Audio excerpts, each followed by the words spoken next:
இஸ்திரி போடக்கூடிய கடை வச்சுருக்கார். இந்த தள்ளு வண்டியில் இஸ்திரி போடுவாங்க இல்லையா, அந்த மாதிரி பண்ணிகிட்டு இருக்காரு. அவர் என்ன பண்ணுறாரு, இஸ்திரி போட்ட துணிகளை வந்து அருகில் இருக்க இன்னொரு வீட்டில் கொண்டு கொடுத்துட்டு வர சொல்லி அனுப்புகிறாரு. அப்போது அந்த பெண் குழந்தை, 10 வயசு பெண் குழந்தை, அவரோட குழந்தை இந்த துணிகளை எடுத்துகிட்டு போகுது. போன குழந்தை வரவே இல்லை. அதுக்கப்புறம் அவர் காவல் நிலையத்துக்கு புகார் கொடுக்குறாரு. காவல் நிலையத்தில் அவங்க வந்து அதை ஒரு பெருசாக எடுத்துக்கலை. அதை எடுத்து அவங்க வந்து லேசாக விசாரிச்சுட்டு அப்படி விட்டுறாங்க. இதே மாதிரி நிறைய வழக்குகள் 2005, 2006 இந்த 2 வருடங்கள்லேயும் அந்த பகுதியில் வந்து நிறைய பேர் காணாமல் போகிறாங்க. அது குறிப்பாக குழந்தைகள்.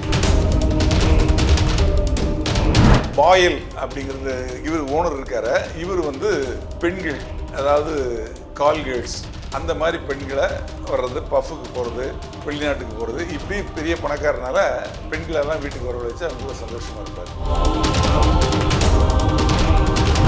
அந்த குழந்தைகளை கழுத்து வச்சு கொண்டு வேண்டியது. அப்படிதான் அந்த இஸ்திரிக்காரரோட குழந்தை இருக்கு இல்லையா, அதை கூட்டிகிட்டு போய் அது போட்டு அந்த துப்பட்டா வச்சு அது கழுத்து நெரிச்சு கொண்டுறோம். கொண்டதுக்கப்புறம் அந்த குழந்தைய ரேப் பண்ணுறோம். அந்த வீட்டுக்கு பங்களாவுக்கு பக்கத்தில் இருக்கக்கூடிய ஒரு காவால் பிளாஸ்டிக் கவரில் நிறைய எலும்புகளை போட்டிருக்கு. அது மாதிரி நிறைய பிளாஸ்டிக் பைகள் கிடக்கு. அதை எல்லாத்தையும் பார்த்தா ஒரு மனிதனோட எலும்புகள். அந்த உடல் பகுதியில் சரியாக இந்த லிவர், இந்த மாதிரி பார்ட்ஸ் எல்லாம் எடுத்து அதை வந்து வேக வச்சு சாப்பிட்டா ஆண்மை கூடும் அப்படின்னு அவனுக்கு தோணுது. இந்த உளவியல் வந்து பேப்பர் கொடுக்குறாங்க, பேனா கொடுக்குறாங்க. என்ன சொல்கிறாங்க, உங்களுக்கு என்ன தோணுதோ அந்த படத்தை வரைங்க அப்படின்னு சொல்லி கொடுக்குறாங்க. அப்போது இந்த சுரேந்தர் வந்து சின்ன 5 வயசு, 6 வயசு, 10 வயசு குழந்தைகள் படத்தை மட்டும் வரைகிறார். அவர் வந்து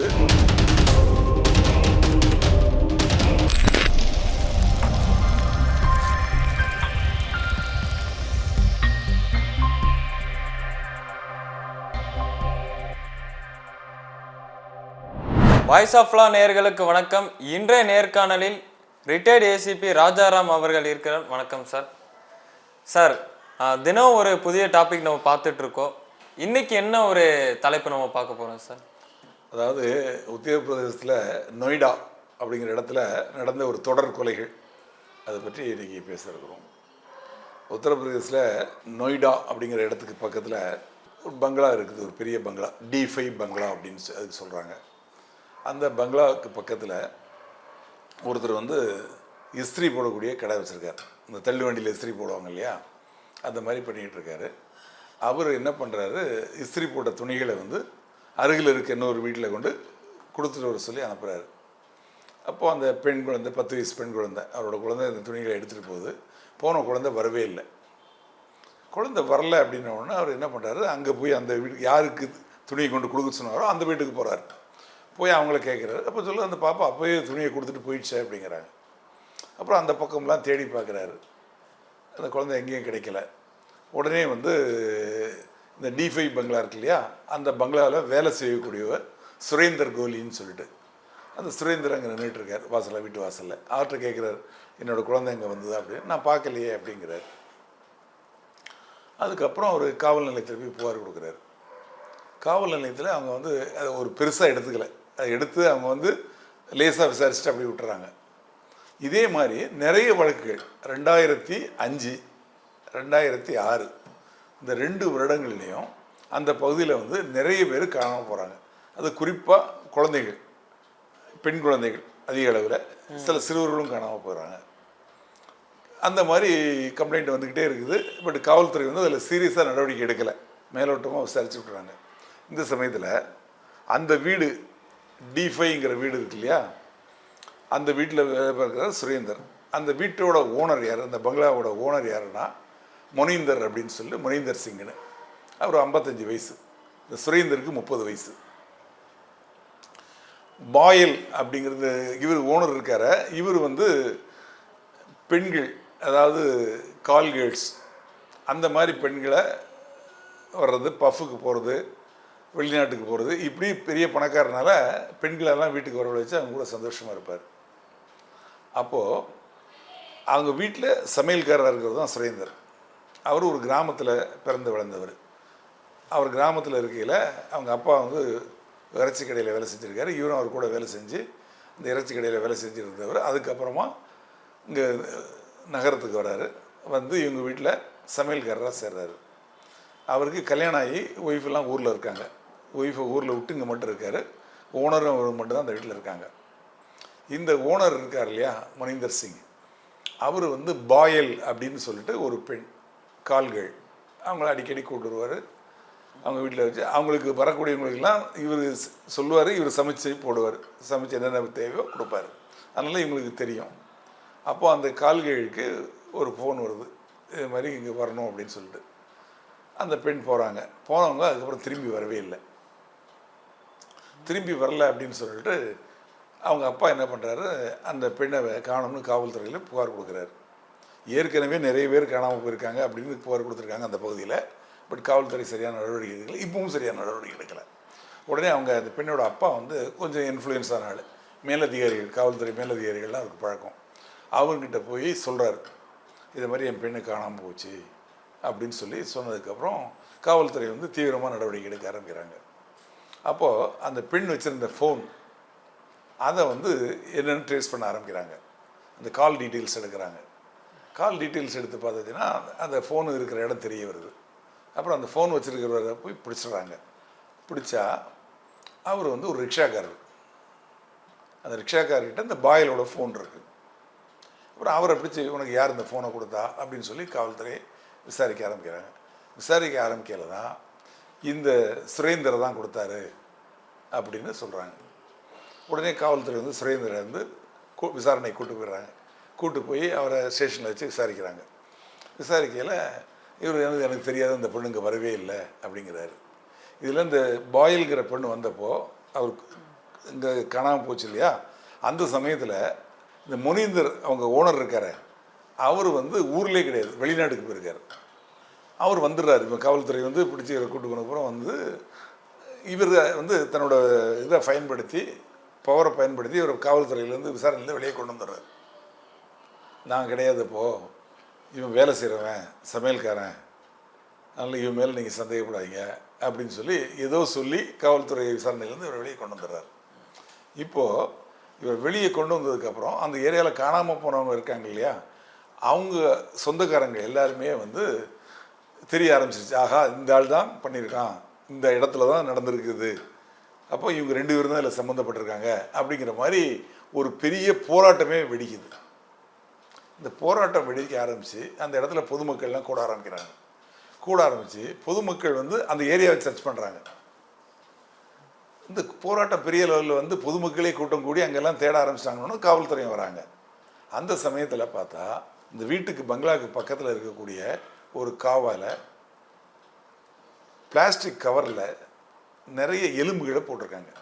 அது மாதிரி நிறைய பிளாஸ்டிக் பைகள் கிடக்கு. அதை எல்லாத்தையும் பார்த்தா ஒரு மனிதனோட எலும்புகள். அந்த எலும்புகளை பார்க்கையில் ஒரு பெரிய மனிதனோட எலும்புகள்லாம் நீளமாக இருக்கும் இல்லையா, அது சின்ன சின்ன குழந்தைங்களோட எலும்புகள். அப்போ காவல்துறை சந்தேகப்பட்டு இவரை திருப்பி அரெஸ்ட் பண்ணிடுறாங்க. யாரை? அந்த சுரேந்தரை கூட்டு போய் விசாரிக்கிறாங்க. விசாரிக்கிறப்போ என்ன நடந்துன்னு சொல்லல. இதுக்கிடையில் 19 பேரோட உடல் பகுதிகள், இந்த மாதிரி எலும்பு பகுதிகள் தனித்தனி கவரில் சுற்றப்பட்டு அந்த இதில் போட்டப்பட்டிருக்கு, காவாயில் கிடக்குது. அதை தேடி பிடிச்சி எடுத்து அதன் பேரில் இவனை கேட்குறாங்க. 19 பேர் காணாமல் இருக்காங்க, எப்படி என்ன ஏதுன்னு கேட்கல. அப்புறம் வந்து அவன் ஒன்றும் சொல்ல மாட்டேங்கிறான், ஒத்துக்க மாட்டேங்கிறான். உடனே இந்த வழக்கை வந்து சிபிஐக்கு மாற்றிடுறாங்க. மக்கள் போராட்டம் பெரிய லெவலில் வருது. சிபிஐ வந்து இன்வெஸ்டிகேஷன் இறங்குறாங்க. சிபிஐயில் நிறைய டீம்ஸ் வந்து இறங்கி இவங்களை விசாரிக்க ஆரம்பிக்கிறாங்க. விசாரிக்க ஆரம்பிக்கல. அவர் சொல்கிறார், நான் வெளிநாட்டுக்கு போயிடுவேன், இங்கே இருக்க மாட்டான் அதிக நாள், இவன் தான் அங்கே வீட்டில் இருப்பான், இவன் அந்த மாதிரி தவறெல்லாம் செய்ய மாட்டான் அப்படிங்கிறாங்க. அப்போது இந்த தவறுகளை இவங்க செஞ்சாங்க அப்படின்னு ப்ரூவ் பண்ணுறதுக்கு காவல்துறை நிறைய முயற்சிகள் பண்ணுறாங்க. நார்கோட்டிக் டெஸ்ட்னு சொல்லுவாங்க, நார்கோ டெஸ்ட் அப்படின்னு. அந்த நார்கோ டெஸ்ட்டு எடுக்கிறதுக்கு நீதிமன்ற உத்தரவு வாங்கி அதையும் எடுக்கிறாங்க. அதுலேயும் ஒரு சரியான ரிசல்ட் கிடைக்கல. அப்புறம் பிரெயின் மேப்பிங் அப்படின்னு சொல்லிட்டு அது ஒரு டெஸ்ட். அந்த டெஸ்ட்லேயும் பார்க்கையில் எந்த இதுவும் வரல. அப்புறம் காவல்துறை என்ன பண்ணுறாங்க, சிபிஐ வந்து அந்த உளவியல் நிபுணர்கள் இருக்காங்க இல்லையா, அவங்கள நிறைய பேரை ஒரு 30 பேருக்கு மேலே வரவழைச்சு ஒரு மீட்டிங் போடுறாங்க. இவங்க 2 பேரையும் அரெஸ்ட் பண்ணியிருக்கோம், ஆனால் வந்து அவங்க என்னங்கிற உண்மையை சொல்ல மாட்டேங்கிறாங்க, என்ன நடந்ததுன்னு தெரியல அப்படின்னு தெரிய வைக்கணுங்கிறாங்க. அப்போ அவங்க வந்து ஒரு ஐடியா கொடுக்குறாங்க. அந்த ஐடியா பிரகாரம் காவல்துறையினர் முன்னிலையில் இவங்க 2 பேர்கிட்டையும் தனித்தனியாக இந்த உளவியல் நிபுணர்கள் வந்து பேப்பர் கொடுக்குறாங்க, பேனா கொடுக்குறாங்க.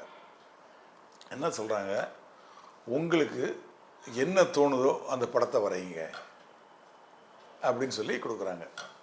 அப்போது இந்த சுரேந்தர் வந்து சின்ன 5 வயசு 6 வயசு 10 வயசு குழந்தைகள் படத்தை மட்டும் வரைகிறார். அவர் வந்து 18 வயசு 20 வயசு பெண்கள் படத்தை மட்டும் வரைகிறார். அப்போ காவல்துறை அவங்களோட நெருக்கி பிடிச்சி விசாரிக்க ஆரம்பிக்கிறப்போ சுரேந்தர் அவர் மொஹீந்தர் சொல்லிடுறார், நான் அடிக்கடி முனீந்தர் சொல்லிடுறேன், நான் வெளியூர் போவேன், இது மாதிரி பெண்களை கூப்பிட்டு வருவேன், அங்கே சந்தோஷமாக இருப்பேன், அது அவனுக்கு தெரியும், அவங்களுக்கு தேவையான சமையல்லாம் அவன் தான் பண்ணி கொடுப்பான் அப்படிங்கிறத அவர் சொல்கிறார்.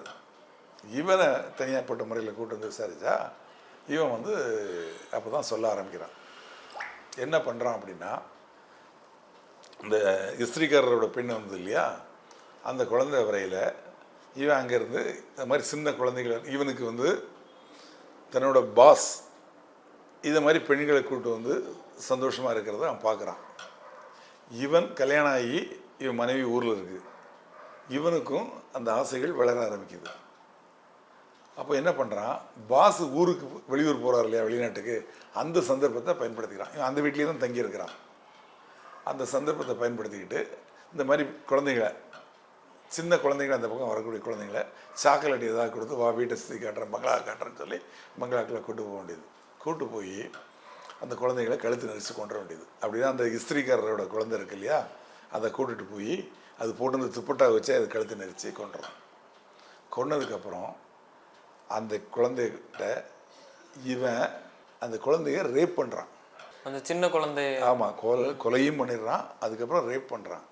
ரேப் பண்ணதுக்கப்புறம் இவன் ஏற்கனவே சிறு வயதில் இறைச்சி கடையில் வேலை பார்த்தான் இல்லையா, அப்போது வந்து கோழி ஆடு இதெல்லாம் தனித்தனியாக வெட்டி பார்ட்டாக பிரிப்பாங்க இல்லையா. ஆமாம் சார். கால் தலையெல்லாம் பிரிப்பாங்கள்ல, அதை வந்து அந்த தோலெல்லாம் எடுப்பாங்க இல்லையா, அதில் இவனுக்கு அதிக பழக்கம். அந்த பழக்கத்தின்படி இந்த இறந்து போன இவனால் ரேப்பு செய்யப்பட்ட அந்த குழந்தையோட உடலை பார்ட்டாக வெட்டுறான். வெட்டி அவனுக்கு வந்து இது மாதிரி குழந்தைகளோட அந்த உடல் பகுதியில் தனியாக இந்த லிவர் இந்த மாதிரி பார்ட்ஸ் எல்லாம் எடுத்து அதை வந்து வேக வச்சு சாப்பிட்டா ஆண்மை கூடும் அப்படின்னு அவனுக்கு தோணியிருக்கு. அதுக்காக அந்த முக்கியமான பகுதிகளெலாம் எடுத்து அதை வேக வச்சு சாப்பிட்ருக்கான் அப்படின்னு அவன் சொல்கிறான். அவன் சொல்கிறது அப்படி சொல்லி அப்புறம் அதுக்கப்புறமா அந்த மீதி பகுதிகள் இருக்கு இல்லையா, அதையும் அந்த எலும்புகளையும் பிளாஸ்டிக் கவரில் போட்டு பக்கத்தில் இருக்கக்கூடிய சஸ்பெண்ட் அந்த இது போகும் இல்லையா காவா, அதில் போட்டுருவேன் அப்படிங்கிறான். அதுதான் அந்த எலும்புக்கூடுகள் அப்படின்னு சொல்கிறான். அப்படி பார்த்தாலும் கூட அந்த இடத்துல காணாமல் போனவங்க அந்த 2 ஆண்டுகளில் 2005 2006 30 பேர் காணாமல் போயிருக்கதா காவல்துறையில் கம்ப்ளைண்ட் இருக்கு. ஆனால் இங்கே கிடச்சிருக்கிறது 19 பாடி தான் கிடச்சிருக்கு. 19 பேரோட எலும்புக்கூடுகள் தான் கிடச்சிருக்கு. இவனும் 19 பேர் தான் சொல்கிறான், 30 பேர் சொல்லலை. அதுக்கப்புறம் அந்த பாயல்னு ஒரு பொண்ணு காணாமல் போச்சு இல்லையா, அதை பற்றி அவங்க கேட்குறாங்க, என்ன நடந்தது ஏது நடந்தது. ஏன்னா அதுலேருந்து தான் தொடக்கமே வருது. அதனால் அந்த கேஸ் எப்படி நடந்தது ஏதுன்னு கேட்குறாங்க. அப்போ இவன் என்ன பண்ணுறான், ஓனர் ஃபோன் பண்ணுற மாதிரி அந்த பொண்ணுக்கு ஃபோன் பண்ணுறான். ஓனர் உன்னை வர சொன்னார், நீ வா அப்படின்னு சொல்லி அவருக்கு ஃபோன் பண்ணுறான். அதன் பேரில் அந்த பொண்ணும் ஆல்ரெடி இங்கே வந்து போயிருக்கனால அவர் முனீந்தர் சிங் பேர் கிட்ட சொன்னதால இங்கே வந்துடுது. வந்தப்புறம் அந்த பொண்ணுக்கிட்ட வந்து இவன் தவறாக நடந்துக்கு என் கூட வந்து நீ வந்து கூட வந்து படு அப்படின்னு சொல்லி கேட்குறான். அதுக்கு அந்த பொண்ணு வந்து முடியாது அப்படின்னு சொல்லுது. உடனே தகராறு ஆகுது. அந்த பொண்ணையும் கழுத்தை நெரிச்சு கொண்டுறான். கொண்டுட்டு அதையும் இதே மாதிரி உடல் பாகங்கள்லாம் சாப்பிட்டு இதே மாதிரி கவரில் கொண்டு அந்த எலும்புகளை கொண்டு போட்டுடுறான். அந்த பொண்ணு வச்சுருந்த ஃபோனை இவன் ஒரு ரிக்ஷாக்காரனுக்கு வித்துறான். அந்த ரிக்ஷாக்காரன்கிட்ட தான் அது மாட்டுது. அந்த ஃபோனோட கால் டீட்டெயில்ஸ் எடுத்து பார்த்தா அந்த பொண்ணுக்கிட்ட கடைசியாக யார் பேசியிருக்காங்கன்னா அந்த சுரேந்தர் தான் பேசுகிறான். இப்போ அந்த ரிக்ஷாக்காரனை கேட்ட பிறகு யார் இந்த ஃபோனை கொடுத்தானா, இவன் தான் கொடுத்தான்னு சொல்கிறான். காவல்துறைக்கு கிளியராக தெரிஞ்சு வச்சு ரைட் இவன் தான் பண்ணியிருக்கான்னு. இருந்தாலும் காவல்துறைக்கு ஒரு சந்தேகம் என்னென்னா, அவர் ஓனர் இல்லாத நேரத்தில் தான் பண்ணியிருக்காங்கன்னா அவர் இருக்கிற சமயத்திலே பண்ணியிருக்கான் ஒரு பொண்ணை. ஒரு நாள் அந்த பெண் ஒரு சின்ன குழந்தை 5 வயசு குழந்தைய இதே மாதிரி உள்ளே கொண்டு போய் கொலை பண்ணி அது கூட தவறாக நடந்து திருப்பி அதை கொண்டு போய் மாடியில் இருக்கக்கூடிய பாத்ரூமில் கொண்டு போட்டு அங்கே வச்சு கட் பண்ணி அதோட பார்ட்ஸெல்லாம் எடுத்துக்கொண்டு வந்துட்டு அதெல்லாம் வந்து இவன் வந்து சூப் வச்சு சாப்பிட்டுட்டு அந்த பாடி அங்கேயே இருந்திருக்கு. அன்றைக்கி தான் எடுத்துகிட்டு போய் அதுக்கப்புறம் ஓனர் இருக்கிறப்போவே அவருக்கு தெரியாமல் எடுத்துக்கொண்டு போய் காவாயில் போட்டேன் அப்படின்னு சொல்கிறான் அவன். அது எப்படி அவருக்கு தெரியாமல் இருக்கும்? இந்த மாதிரி ஒரு வீட்டில் ஒரு பங்களாவில் நடக்கிறது எப்படி தெரியாமல் இருக்கும்? இவன் எங்கே போனால் ஏதுன்னு அவர் கேட்க மாட்டாரா? என்ன பண்ணியிருக்கான்னு சொல்லி ஓரளவு தெரியாதா? அந்த ஸ்மெல் வராதா? இந்த விஷயங்கள்லாம் எப்படி அவருக்கு தெரியாமல் போச்சு அப்படின்னு காவல்துறைக்கு சந்தேகம் வந்து காவல்துறைக்கு சந்தேகம் வந்து 2 பேர்லேயும் வழக்கில் சார்ஜ் ஷீட் போடுறாங்க. சார்ஜ் ஷீட் போட்டு 2 பேருக்கும் தூக்கு தண்டனை கொடுத்துட்றாங்க. 2 பேருக்கும் தூக்கு தண்டனை கொடுத்ததுக்கப்புறம் அப்பீல் பண்ணுறாங்க. அலகாபாத் ஹைகோர்ட்டுக்கு போகுது. அலகாபாத் ஹைகோர்ட்டும் இவங்களுக்கு தண்டனை மரண தண்டனையை உறுதிப்படுத்தினதுக்கப்புறம் உச்சநீதிமன்றத்துக்கு போகிறாங்க. அங்கேயும் உறுதிப்படப்பட்டது. அதுக்கப்புறமா ஜனாதிபதிகிட்ட கருணை மனு கொடுக்குறாங்க. அவங்களும் ஒத்துக்கல, 2 பேரையும் தூக்கில் போட சொல்லிட்டாங்க. அப்புறம் அப்பீல் பண்ணுறாங்க. திருப்பி மீண்டும் அப்பீல் பண்ணுறாங்க. அந்த அப்பீல் பண்ணையில் என்ன கொடுக்குறாங்க அப்படின்னா இவங்களுக்கு மரண தண்டனையை ஆயுள் தண்டனையாக மாற்றுறாங்க. அப்புறம் இந்த வழக்குகளில் ஒவ்வொன்றா ஒவ்வொரு வழக்குகளாக வந்துட்டு இருக்கையில் கடைசியாக நான் கேள்விப்பட்டது என்னென்னா 2 பேரையும் விடுதலை பண்ணிட்டாங்க. சரியான சாட்சியங்கள் இல்லை, நேரடியாக பார்த்த சாட்சிகள் இல்லை. இறந்து போனவரோட உடல் உறுப்புகளில் அதாவது சமீப காலத்தில் தான் இறந்து போயிருக்காங்க. அப்போ வந்து தசைப்பகுதி மற்றெல்லாம் இருக்கணும் இல்லையா, எலும்பு மட்டும் இருக்குது அப்படின்னா அப்போ இவங்க அதுக்கு முன்னாடியே இறந்து போயிருக்காங்களா? அப்போ இவங்க சரியாக அதை ப்ரூவ் பண்ணலை. 30 பேர் காணாமல் போனாங்கன்னா 19 பேர் தான் எங்கள் கொலை பண்ணியிருக்காங்கன்னு ஒத்துக்கிட்டாங்கன்னு சொன்னீங்கன்னா அப்போ மீதி 11 பேர் என்ன ஆவாங்க? இந்த மாதிரி சாட்சியங்கள்லாம் இந்த மாதிரி விவாதங்கள் அப்படிலாம் வச்சு அதன் பேரில் இவங்க விடுதலை ஆகிட்டாங்க அப்படின்னு கேள்விப்படுறாங்க. இதுலேருந்து என்ன தெரியுதுன்னா குழந்தைகளை, பச்சிளம் குழந்தைகளை வீட்டுக்கு வரவழைச்சி சாக்லேட் கொடுத்து வீட்டுக்கு வரவழைச்சி கழுத்தை நெரித்து அவங்கள கொன்னுட்டு அவங்கக்கிட்ட பாலியல் உறவு வச்சு அதுக்கப்புறமா அவங்களோட உடலை பாட்டாக வெட்டி அதில் முக்கியமான பகுதிகளை எடுத்து அதை சூப்பு வச்சு குடித்து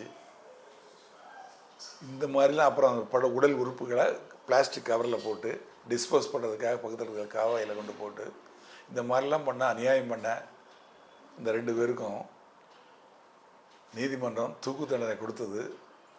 மேல் அப்பீலில் அவங்க விடுதலை செய்யப்பட்டாங்கன்னு சொல்லையில் அது வந்து அந்த இறந்து போனவங்களுக்கு கிடைத்த நீதியாக தெரியலை. ஆனாலும் சட்டத்தில் என்ன சொல்லப்பட்டிருக்கோ அதுபடி தான் செய்ய முடியும். சட்டப்படி பார்க்கையில் அதுக்கு சரியான சாட்சிகள் இருந்து அவங்க விடுதலை பண்ணப்பட்டதாக சொல்லப்படுது.